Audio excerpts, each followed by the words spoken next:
Então, para conversar um pouco sobre essas escolhas e sobre a questão da educação profissional, a gente convidou um especialista, não é? um consultor que vai trabalhar com a gente nesse projeto, que é uma referência na reflexão sobre educação profissional nesse país e fora dele também.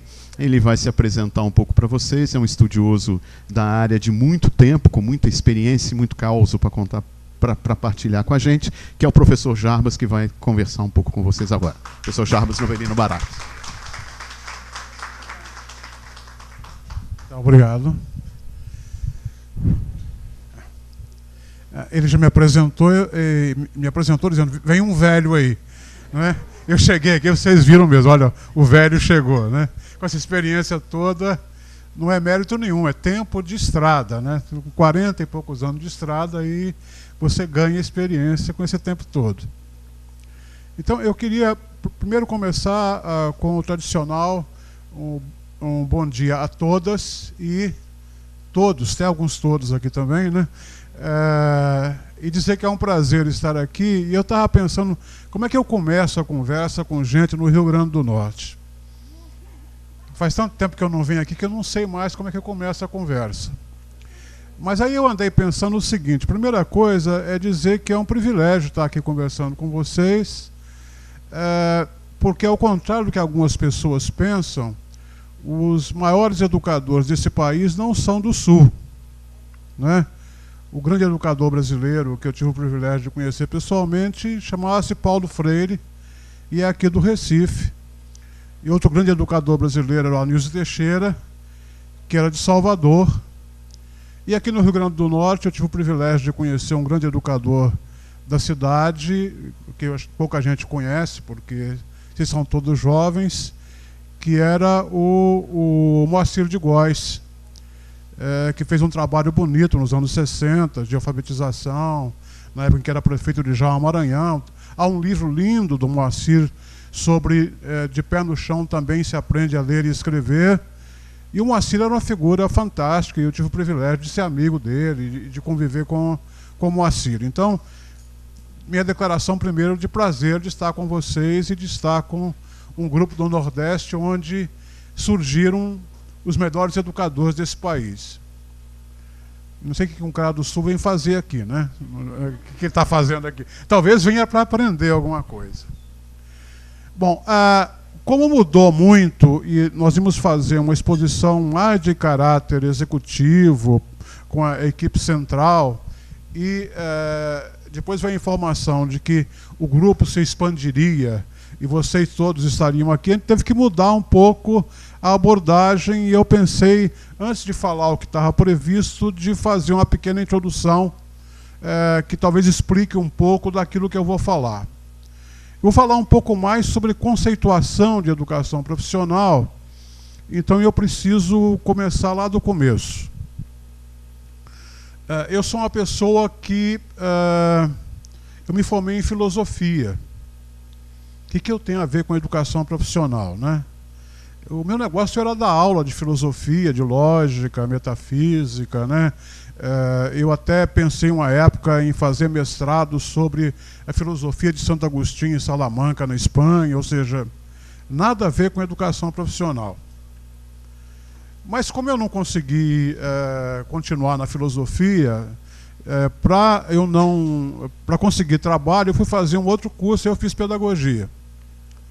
Mas eu queria ser coordenador de escola, sobretudo de escola privada que paga melhor, não é? Mas quando eu terminei o curso, um amigo de República me falou: "Já, por que você não faz seleção lá para o Senac?" Eu falei: "O que é isso?" Eu não tinha ideia do que era, e acabei fazendo seleção, acabei entrando e caí no mundo sobre o qual eu não tinha nenhuma ideia, ou eu tinha ideias de como fazer as coisas, e todas as ideias que eu tinha eram ideias equivocadas. De cara que fez curso de pedagogia, achou que entendia de educação para qualquer situação e achou que poderia trabalhar com educação profissional numa boa. Aí na primeira reunião que eu tive com os instrutores da região, eu encontrei um instrutor, por exemplo, de empacotamento simples e ornamental. O que você fala para uma pessoa que dá cursos de vitrinismo e de empacotamento simples e ornamental? Pede para ele falar e tenta aprender com ele. E não vai ditar regras de o que ele tem que fazer para poder ensinar a arte dele. Bom, aí eu comecei a aprender algumas coisas.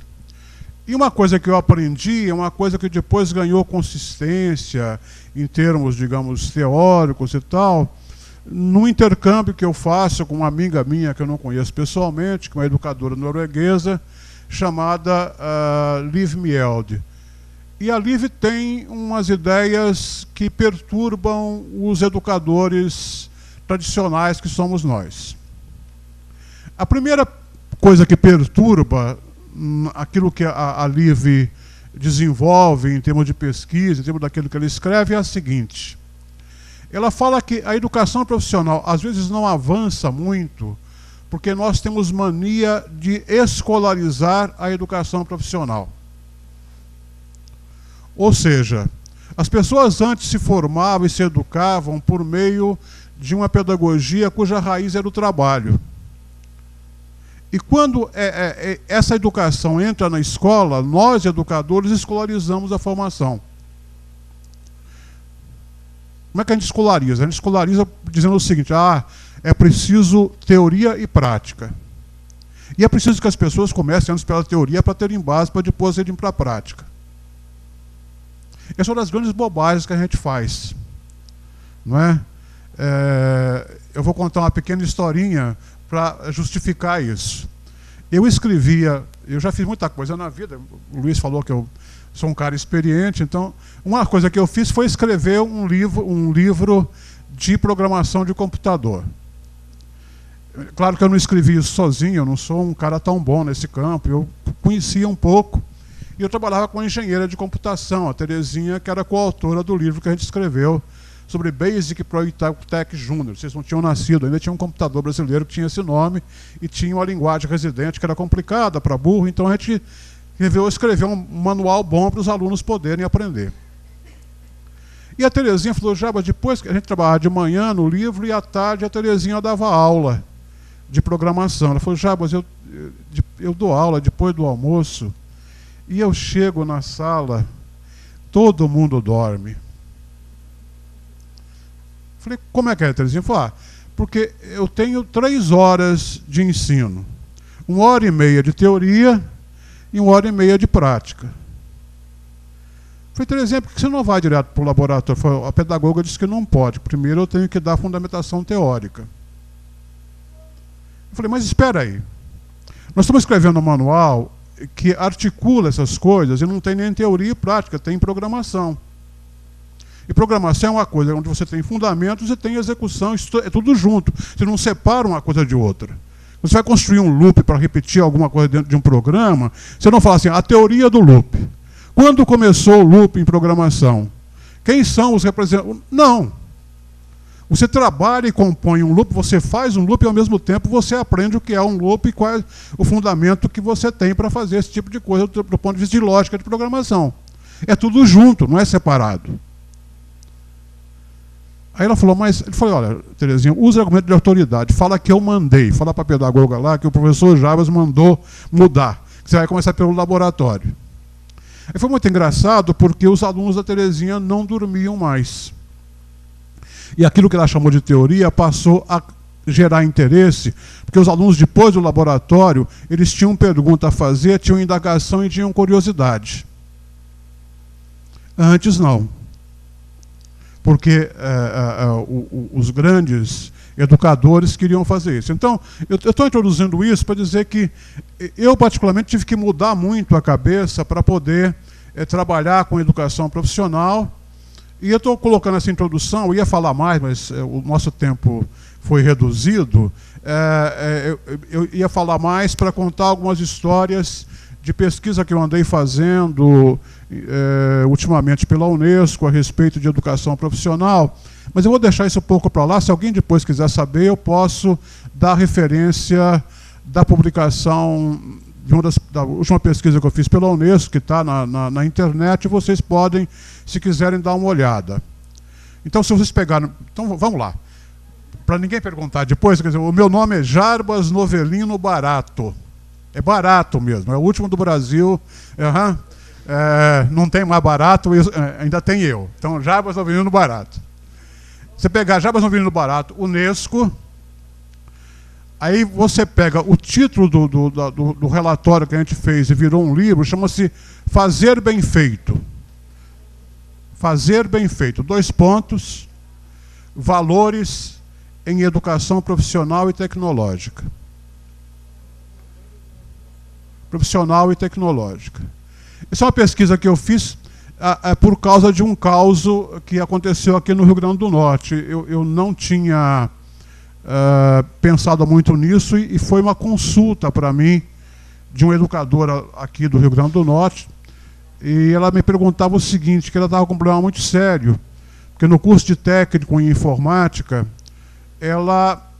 os alunos reclamavam muito de um conteúdo curricular que tinha a ver com ética. E os alunos odiavam isso. Aí ela achou que era o professor, ela demitiu o professor e contratou outro. E o problema continuou. Aí ela demitiu outro professor.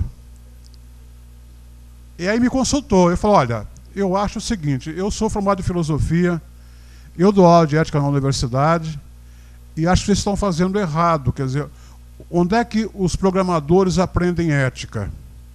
Não é na sala de aula, é no laboratório de informática.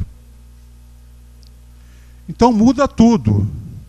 Acaba com a sala de aula e repensa o conteúdo de ética a partir das coisas que acontecem no laboratório em termos de como é que as pessoas aprendem a programar.